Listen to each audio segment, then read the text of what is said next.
দৌড়াতে গিয়ে নিজের জার্সি খুলে ফেললেন মাহমুদুল্লাহ রিয়াদ।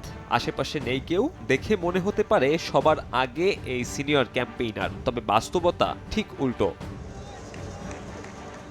রিয়াদ নির্ধারিত ১৬০০ মিটার দৌড় সম্পন্ন করেছেন সবার শেষে। পরিস্থিতি এমন পর্যায়ে পৌঁছায় যে ৩৮ পেরোনো এই ক্রিকেটারকে সঙ্গ দেওয়ার দায়িত্ব নিতে হয় ট্রেনার ইফতিকে। শেষমেশ অবশেষে বহু কষ্টে শেষ করেন নিজের নির্ধারিত দূরত্ব।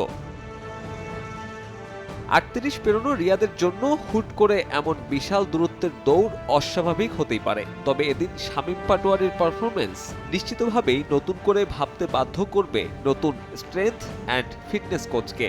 বয়স মোটে ২৩ হলেও এই ক্রিকেটারের ফিটনেস হতাশাজনক।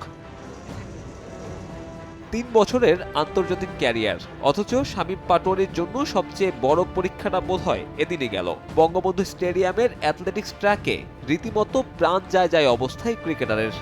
40% বেশি গ্লো, বিশ্বের ১ নম্বর গ্লো ক্রিম, নতুন গ্লো এন্ড লাভলি।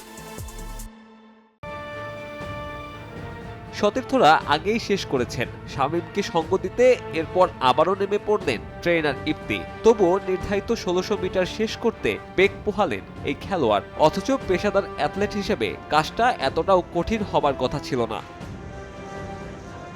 বেশ লম্বা সময় পর ফিটনেস টেস্টে নেমে হজা বড়ল অবস্থা অন্যান্য ক্রিকেটারদেরও। নতুন strength and fitness coach Nathan Kalio হয়তো বুঝে গেছেন টাইগারদের হয়ে তার কাজ বাকি অনেকটাই।